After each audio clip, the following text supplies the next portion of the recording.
Excellence, Monsieur le Président de la République de Côte d'Ivoire, notre cher aîné Alassane Ouattara, Excellence, Monsieur le Président Adama Barrow, la République sœur de Gambie, et Président George Weah du Libéria, chère Julie Minoves, Président sortant de l'International libéral, Madame Akima El Haïté, présidente élue de l'International libéral, Mesdames et Messieurs les ministres, Mesdames et Messieurs les parlementaires, Excellences, Mesdames et Messieurs les ambassadeurs, chers amis libéraux et honorables invités, au nom de la famille libérale sénégalaise, des millions de Sénégalais, et à mon nom personnel, je voudrais vous exprimer notre fierté de vous accueillir à nouveau au Sénégal, 15 ans après notre dernier rendez-vous ici. Le Sénégal, terre africaine, pays de la Teranga, a été le premier porte-drapeau du libéralisme sur le continent.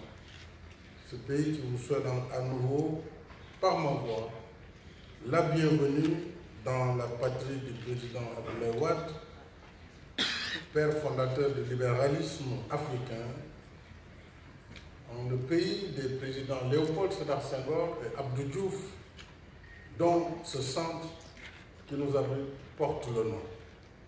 Il est heureux, et c'est peut-être même un signe du destin, que l'International libéral, organisation longtemps taxée d'eurocentriste, en l'espace d'une décennie tienne à 2 reprises son congrès en terre africaine.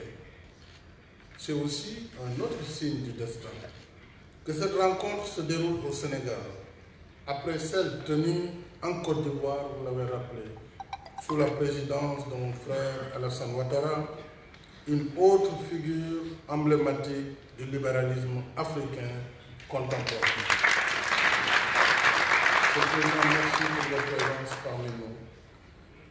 Et nos deux trajectoires étant marquées du sceau du combat pour la démocratie et la justice. Le président Alassane Ouattara, ancien gouverneur de la Banque centrale des États de l'Afrique de l'Ouest, dont le siège est à Dakar, est un habitué du Sénégal. Tu sais que tu es chez toi, seul grand frère. Je remercie également mes frères, les présidents Adama Barrow et George Weah, alias ex-King George, venus élargir et renforcer notre cercle. Ils sont là en observateur, j'espère qu'ils sauront apprécier les conclusions de ce congrès. Leur présence ici est un signe d'une Afrique qui progresse sur la voie de la démocratie et de la consolidation de la paix. Mesdames et messieurs, le destin de l'Afrique est aujourd'hui porté par des hommes et des femmes de vision et d'engagement qui ont une forte volonté de conduire notre continent vers le renouveau politique et l'émergence économique, dans la justice sociale, en un mot vers le développement inclusif et durable. Nous partageons tous les valeurs cardinales de la famille libérale, valeurs fondées sur le respect des principes de démocratie, de liberté, des droits humains, d'état de droit et de promotion de la bonne gouvernance. Voilà notre référentiel commun.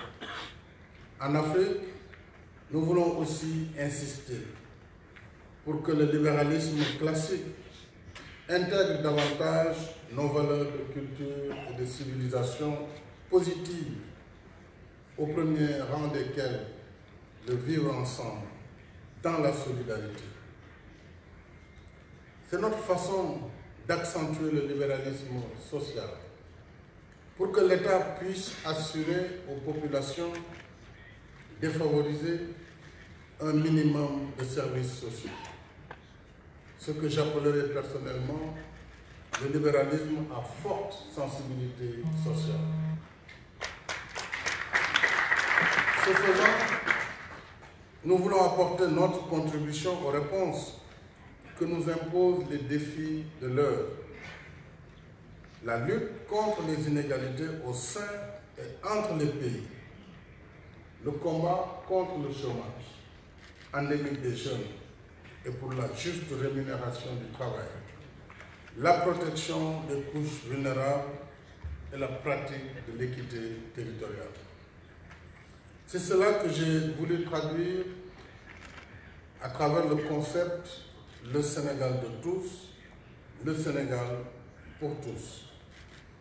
C'est dans le même esprit que nous, Africains, défendons avec insistance le fair trade à côté du free trade pour des relations économiques et commerciales plus justes et plus équitables et une lutte plus soutenue contre l'évasion et la fraude fiscale, les congés fiscaux abusifs et les flux financiers illicites. Je m'arrête là puisque nous vivons aujourd'hui un traumatisme en Europe et aux États-Unis du fait des vagues d'immigrants qui arrivent, pour lesquels, en tout cas, ces pays ne sont pas assez outillés pour faire face à la vague. Mais si les pays d'origine, en particulier c'est l'Afrique, étaient justement rémunérés et correctement rémunérés par rapport à ces produits, ces matières premières, si les entreprises qui sont dans l'industrie extractive, pétrolière, minière, gazière, payaient des taxes dans les pays où la richesse est créée, je pense que nous n'aurons pas besoin d'exporter une main-d'œuvre jeune qui va mourir dans le désert du Sahara ou qui finira au fond de la Méditerranée si ce ne sont des esclaves dans certains pays. Donc ce combat contre la fraude fiscale et les congés fiscaux abusifs sont un combat que nous avons engagé au sein même du G7 et du G20 pour que l'Afrique ait la juste rémunération par rapport à ce produit. Mesdames et messieurs et chers amis, pour relever ces défis actuels et futurs, nous avons mis en place en 2014 le plan Sénégal émergent. C'est un plan inspiré des valeurs libérales. Il repose sur 3 axes essentiels. Le premier est la transformation structurelle de l'économie à travers la construction d'infrastructures de soutien au développement et l'exploitation de secteurs stratégiques comme l'agriculture, les mines, l'industrie, le tourisme, l'habitat, mais aussi l'économie numérique, ainsi que le développement de nouveaux secteurs porteurs de richesses, créateurs d'emplois et d'inclusion sociale, mais aussi des secteurs qui peuvent attirer des investissements directs étrangers. Ça, c'est l'axe 1, transformation structurelle. Mais il est couplé à 2 autres axes non moins importants. Le second, c'est la promotion du capital humain qui donne priorité à l'éducation, à la formation professionnelle, à la santé et à l'amélioration significative des conditions de vie des populations, une lutte plus soutenue contre les inégalités sociales et la promotion de l'équité territoriale. Le troisième axe, et non des moindres, c'est la paix, la sécurité et la bonne gouvernance. Pour le renforcement de la stabilité, la protection des droits et libertés, la consolidation de l'état de droit et la préservation de la paix sociale. Avec la mise en œuvre du PSE, nous avons pu réaliser en 4 ans des projets de grande envergure, tels que l'achèvement du nouvel aéroport international Blaise Diagne, le lancement de la nouvelle ville de Diamniadio qui nous accueille aujourd'hui, le parc industriel, de nouvelles autoroutes, mais aussi le lancement d'une nouvelle compagnie aérienne ainsi qu'une nouvelle ligne de train express régional qui sera livrée au mois de janvier prochain. En outre, notre agriculture a fait des bons significatifs avec des taux de production records, jusque-là jamais atteints, notamment dans les cultures de rente et les cultures céréalières. Et voilà ce qui explique les performances du Sénégal ces dernières années, marquées par une croissance économique annuelle supérieure à 6,5% au cours des 5 dernières années. Bien sûr, en matière de croissance, je dois être modeste devant le président Ouattara. Ah ouais. C'est le champion africain de la croissance. Nous sommes quand même à 7,2 cette année. Mais nous avons encore les 9,9 et quelques même de la Côte d'Ivoire. Et nous allons suivre, comme je l'ai dit la dernière fois. Voilà, ça va venir. Mais c'est un pas important parce que nous étions habitués à des croissances moyennes de 1,5 à 3% maximum durant les années précédentes. Un PIB par habitant qui a augmenté de 15%, une inflation réduite de 5 à 2% en moyenne. Mais au-delà de ces performances, le plan Sénégal émergent a surtout amélioré l'électricité en doublant la production en 5 ans et en améliorant le réseau de distribution. Il en est de même du secteur hydraulique, y compris en milieu rural où le taux aujourd'hui d'accès est à 91%. Grâce à 2 programmes d'urgence, les zones rurales où vivent plus de 65% de la population sont de plus en plus connectées aux services de l'eau, de l'électricité et des télécommunications. Et je note pour m'en réjouir que nombre de pays africains sont dans le même plan d'émergence et de transformation structurelle de leur économie. Donc c'est un mouvement d'ensemble en Afrique. C'est tout un symbole que depuis plusieurs années, le taux de croissance de plusieurs pays africains reste nettement au-dessus de la moyenne mondiale, même s'il nous reste encore beaucoup à faire sur la voie de l'émergence. Parallèlement, les efforts de démocratisation et de bonne gouvernance progressent sur le continent, malgré les obstacles et autres vicissitudes du temps. Ici même au Sénégal, nous avons engagé une politique rigoureuse de lutte contre la corruption et de consolidation de notre système démocratique avec le référendum de mars 2016.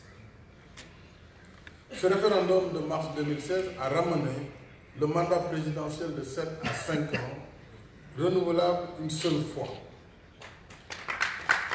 La limite à 2 mandats consécutifs étant désormais verrouillée dans la Constitution, puisqu'elle n'est pas susceptible de modification.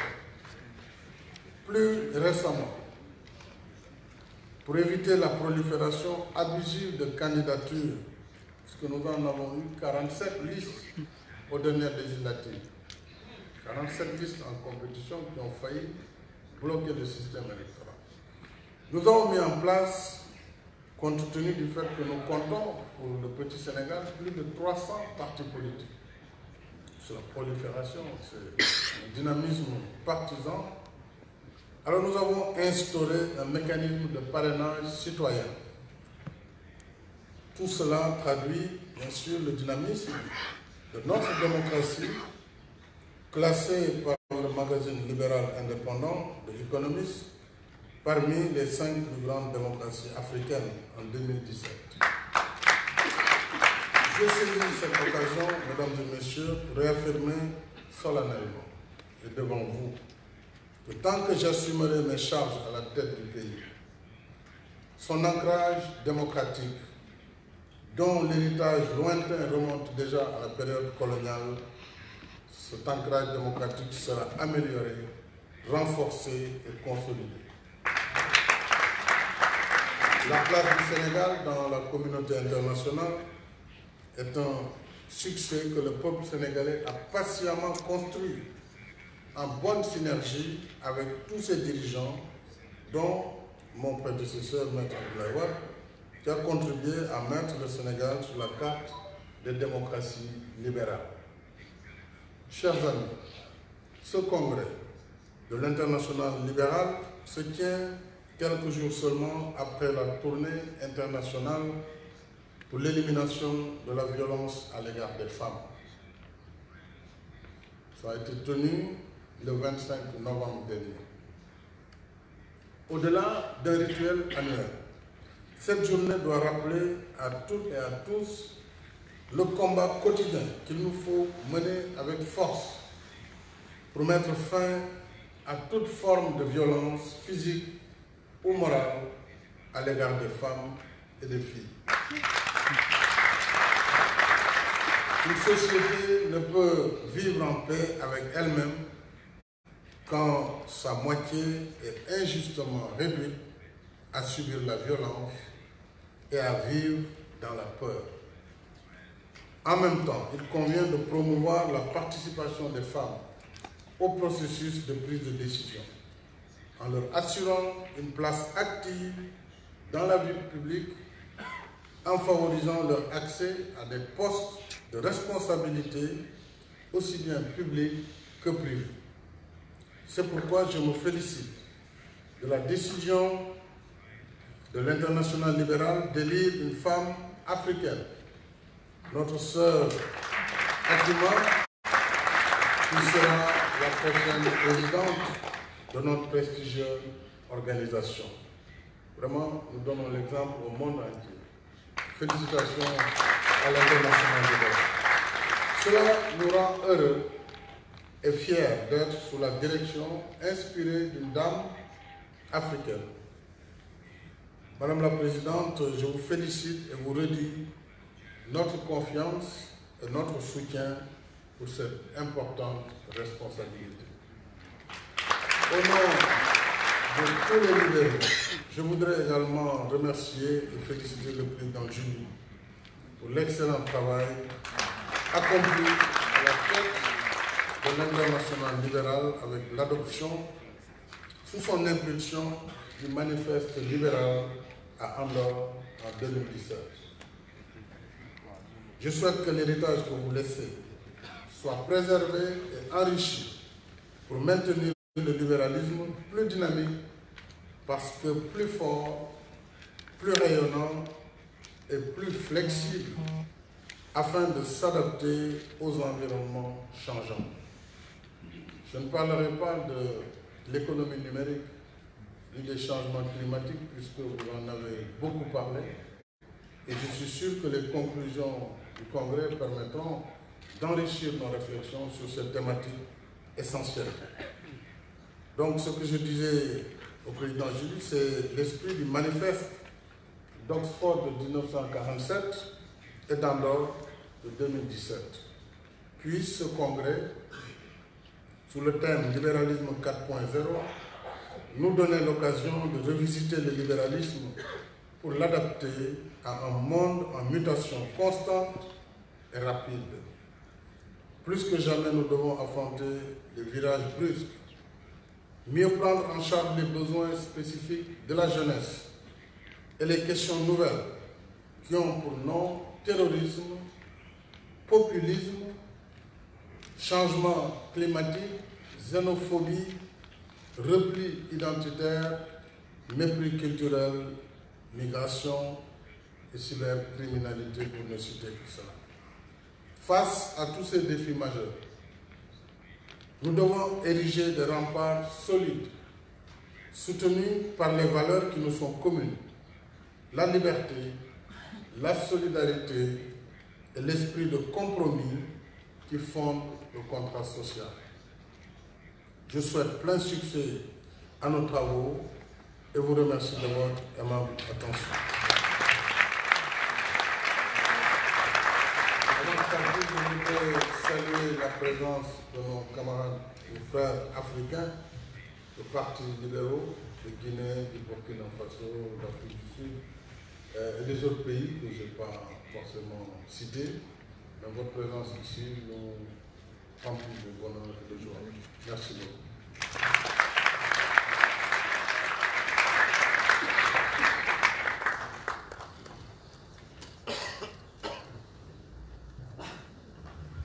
Alors, Monsieur le Président, merci d'avoir cité ce manifeste libéral dans l'Or, auquel nous avons travaillé pendant 3 ans, en fait, dès le début de ma présidence, et dans laquelle beaucoup de vos partis ont contribué, parce que ça a été un effort commun.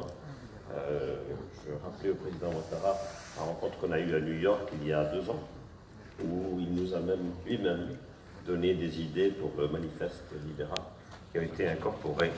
C'est des Africains, c'est des Asiatiques, c'est des gens